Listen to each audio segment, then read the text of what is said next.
Hey guys, and welcome back to another video. I wasn't actually planning on filming anything today, but thought I'd make the most of this opportunity. I'm about to head to the supermarket and grab my weekly groceries, and I thought I'd run you guys through exactly what I pick up because it's a pretty generic week for me. I need to get a restock of pretty much everything, and I only try and go to the supermarket once a week. I definitely don't want to go there 3 or 4 times because I run out of things on different days. I'm a one-stop shop guy where just try and get everything done in one go. And I just go to Woolworths. Woolworths is like one of the bigger supermarket brands in Australia. I go to Woolies just out of convenience. It's a bit more expensive than like the fruit markets and stuff like that. Tiara loves to go to the fruit markets, but I'm definitely one for convenience, and it has a great selection of everything that I need. So I'm also going to get a haircut and go to the dodgy hairdresser barber for a $20 haircut next to Woolworths, and I've never been there before, so hopefully it turns out okay. And I'm not that fussy, to be honest, but I'm gonna head there now, get a haircut, go shopping, and I'll check back in with you guys once the groceries are here. This a ticket talking Mazda for the biggest. That's a comma and a comma and a comma. Gotta get it. And this a ticket talking Mazda for the biggest. That's a comma and a comma and a comma. Gotta get it. A comma and a comma and a comma. Gotta get it. Comma and a comma. Gotta get it. And this a ticket talking Mazda for the biggest. That's a comma and a comma and a comma. Gotta get it. A comma and a comma and a comma. Gotta get it. Comma and a comma. Gotta get it.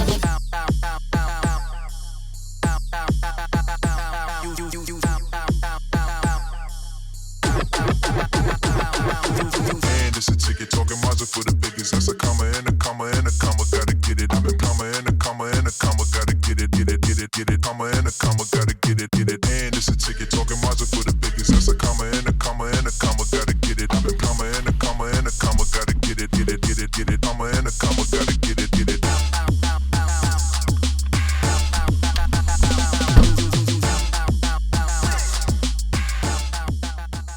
So guys, back from the supermarket, and I'm sure many of you can relate. Are you even a bodybuilder if you take more than one trip? And only a measly 6 bags today. Back in prep, it was probably sometimes 8+ because I was buying that many vegetables. But yeah, done with the haircut, done with the supermarket. I'm assuming you guys saw some footage, and I'm gonna chuck this all out on the table, show you what I bought, and take a look at that receipt as well. Sam, you gonna help us? I think Sam can smell her dog food. Yes, she can. So guys, everything is out on the table, as you can see, and I've added a few other bits and pieces that are just staples in my diet, which I didn't get today, but I'm going to start from this end, work on my way along. I've kind of ordered it in terms of like carbs, fats, some veg, fruit, and protein.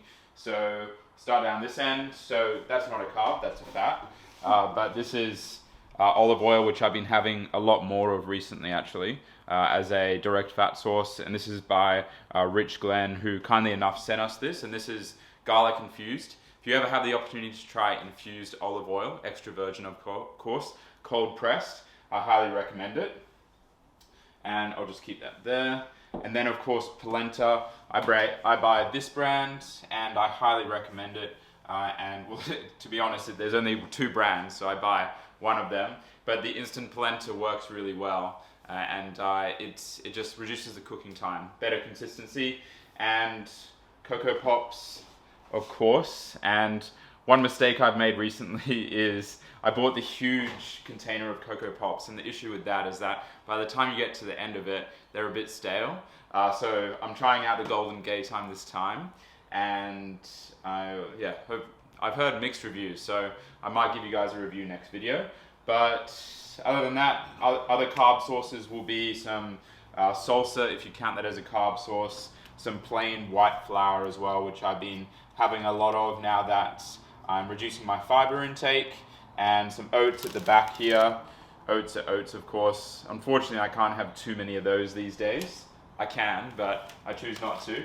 And tucked back here is some white rice, long grain, which I've been having in the evenings as well. So that's a pretty decent summary of the carbs. I've got Some green apples back here as well, which I chuck in my cream of wheat every morning. Used to be oats, now it's cream of wheat. And moving on to fats, I guess. So we've got some 95% dark cocoa, 95% dark chocolate, which I really like. I actually prefer the 95% to even like the 80%. It's just my preference, I guess. I don't know if I'm more of a sweet tooth or savory, but I do like this one, that's for sure. And cocoa powder, which goes in my protein cake, and such a simple addition. It's low calorie as well, fairly low calorie, and it's honestly a really good addition to cream of wheat or protein cakes if you make either of those. Even oatmeal, it's great in oats too.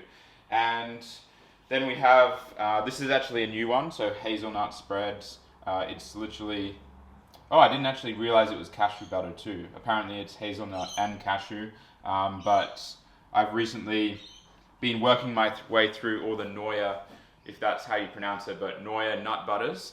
And I think I've got hazelnut, pistachio, and macadamia to go until I've finished all of them. And then of course, got some 100% peanuts, peanut butter, which is a massive staple. I have that every morning. And cinnamon, of course. I think my body is made up of about 95% cinnamon by this point. Probably use about like 10 grams a day. And then we have some veg here. So that's pretty much it in terms of fats. Of course, the garlic, the olive oil as well. And then we have some just your standard sort of veg and fruit. So bananas, red onions, mushrooms here, some carrots, there's some broccoli back here, there's some avocado, which I guess should be over there with the fats, but it's not. And yeah, that's it in terms of the veg. Ooh, you're forgetting one.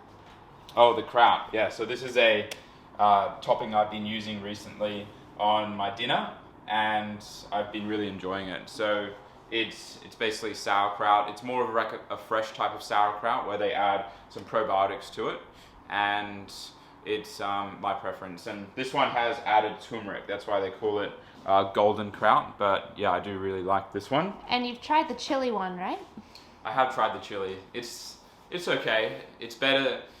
I rated this one first than the original, which is just plain. I think it's carrot and cabbage. And then the chili one is my least favorite. I'm still yet to try kimchi though, and there is a bit of a sauerkraut cult, and I have been asked to try lots of different brands, which I'm getting around to eventually.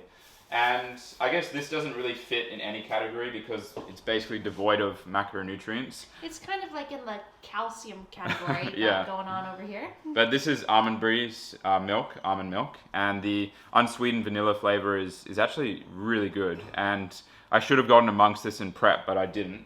I was just using water in prep. So over here we have our protein sources, and of course high protein yogurt. This is just plain Greek yogurt, which is a massive staple. I have 300 grams of this every day, and then cottage cheese, 4 whole tubs, which should just about last me the week. And it's an absolute game changer since Woolworths brought out their own home brands, which are legit the same macros compared to like Chobani and Bulla, but way cheaper. Yeah, and I mean, if you see high protein cottage cheese, like all cottage cheese is high protein, and most of it's low fat as well. I'm pretty sure it's all low fat. And then of course we have kangaroo mints, which I've been having twice a day, which is why I have 2 packets. Like this stuff isn't cheap, but it's one of the luxuries that I allow myself, and that kind of sums up this, and also brings me on to my final topic, which is kind of how much it costs. And as I said at the beginning, I'm kind of someone who shops for convenience. I just want to get in, get out, and I'm a pretty, I'm not tight with money, but I don't spend much on myself, and probably my groceries is my main bill, up there with rent. So look at my shoes, like they have holes in them, for example. So I don't exactly spend a lot of money on other things. I kind of live like that hermit bodybuilding lifestyle. Oh, and the dogs, of course. And so I'll check the receipt here. So this was a very standard shop for me, and it totaled $163.08, which you can see there. And hint, there's toilet paper on that. Yeah, there was some toilet paper, laundry liquid, and some dog food as well, which I didn't bring out. Yeah, things that Jack doesn't exactly eat. No, but other people might. So this was a fairly comprehensive look at, I would say, 90% of the foods I eat in the day, and hopefully you guys can take something away from it. Let me know in the comments how much you spend on groceries each week. I'm honestly and genuinely interested to know. But if you enjoyed this video, please remember to like, subscribe, leave a comment, of course, as well. And I'll see you in the next one. And it's a ticket talking Mazda for the biggest. That's a comma and a comma and a comma, gotta get it. A comma and a comma and a comma, gotta get it, get it, get it, get it. Comma and a comma, gotta